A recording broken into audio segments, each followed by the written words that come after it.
Assalamualaikum warahmatullahi ta'ala wabarakatuh. Alhamdulillahirabbil alamin wassalatu wassalamu ala asyrafil anbiya wal mursalin wa ala alihi washabihi ajmain amma ba'du. Pertama-tama dan yang paling utama, mari kita panjatkan puji dan syukur kehadirat Allah Subhanahu wa Ta'ala karena kita telah diberikan nikmat dan kesehatan sampai saat ini. Tak lupa salawat dan salam kita berikan kepada Nabi besar kita, yakni Nabi Muhammad SAW. Sebelumnya perkenalkan, nama saya Nurul Fauziah dengan NIM D1A2201138. Baik, di sini saya akan membahas tentang sedikit mengenai menjaga persaudaraan ukhuwah dalam kehidupan sehari-hari.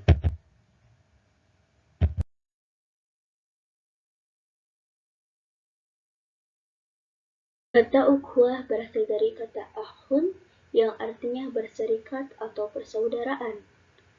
Dalam arti persaudaraan, Islam bukan sebagai batasan hubung kekerabatan karena faktor keturunan saja, tetapi persaudaraan yang diikat oleh tali akidah sesama muslim dan persaudaraan karena fungsi kemanusiaan sesama makhluk ciptaan Allah Subhanahu wa Ta'ala.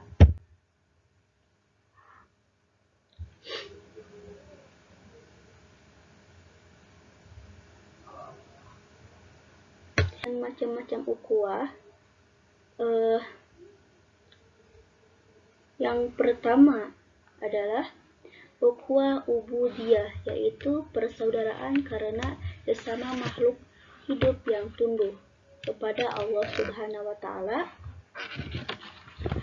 Bahwasanya makhluk Allah itu tidak hanya manusia, melainkan ada hewan, binatang, adapun makhluk gaib seperti halnya malaikat, jin yang kita imani.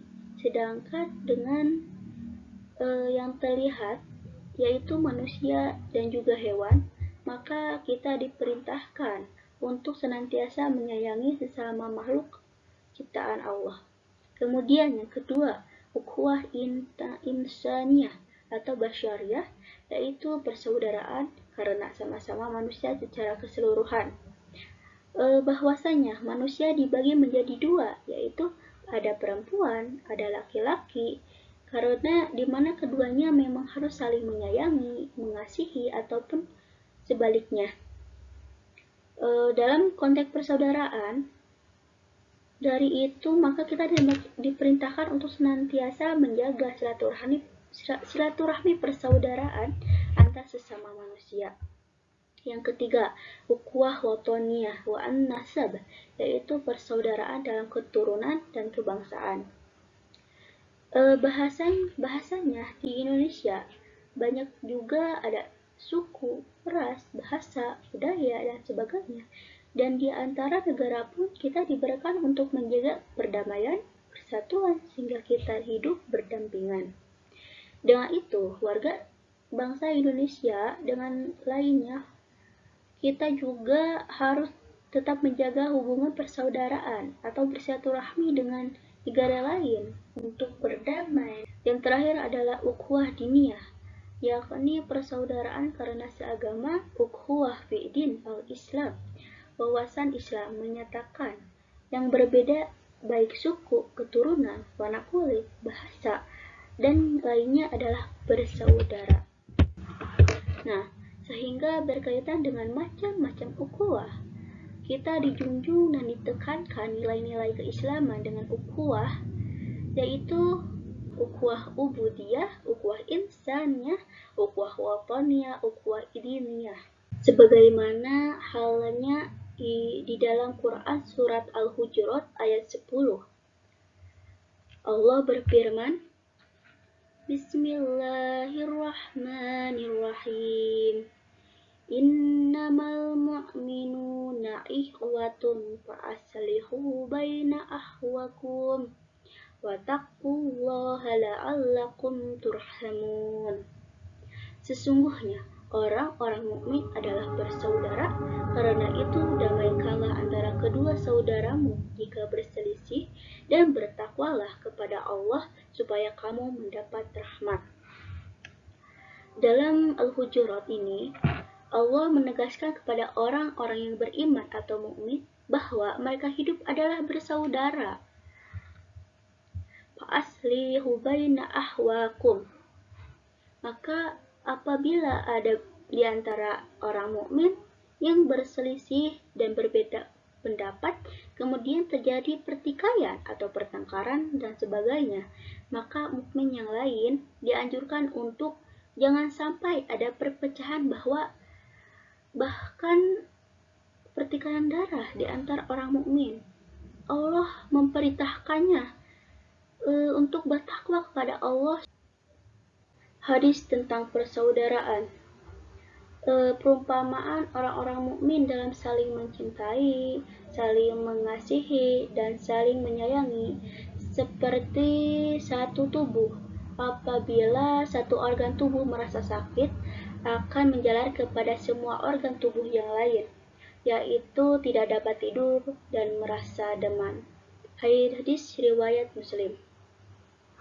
Bahwasanya hadis ini Rasulullah SAW ingin menggambarkan bahwa kondisi umat manusia ataupun umat muslim, mereka ini seperti satu tubuh, di mana antara satu dengan yang lainnya adalah saling terikat, saling merasa sama. Maka ketika ada satu tubuh yang lain sakit, maka yang lain pun akan merasakan sakit.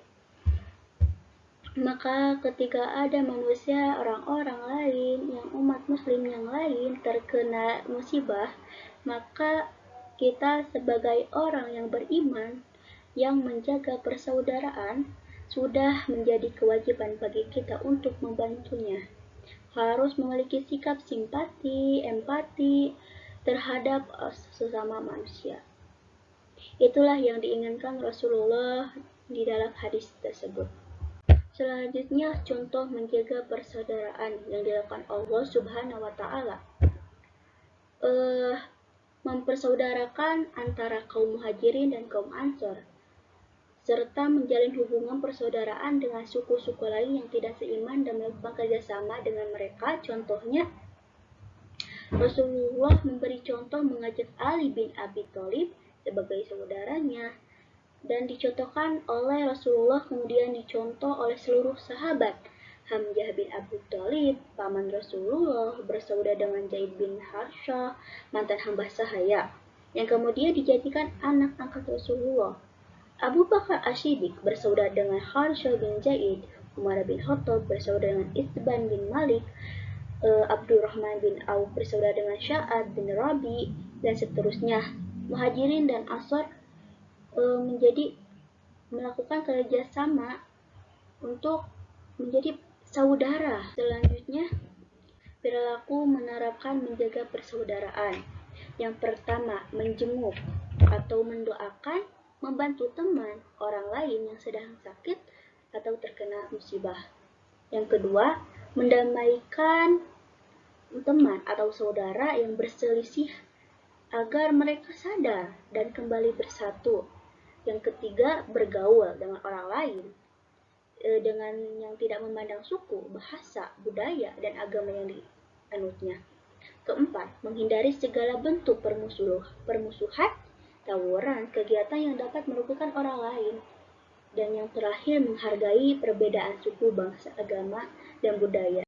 Baik, sebelum mengakhiri presentasi ini, mari kita saksikan terlebih dahulu ya kartun indahnya ukhuwah. Bagaimana sih indahnya ukhuwah itu? Selamat menyaksikan. Allah ciptakan berbeda-beda, warna kulit, bentuk rupa, sama seperti tangan. Kemampuan akal juga berbeda, fisik tubuh juga berbeda, harta juga berbeda, tapi justru di tengah keberaneka-ragaman itulah keindahan.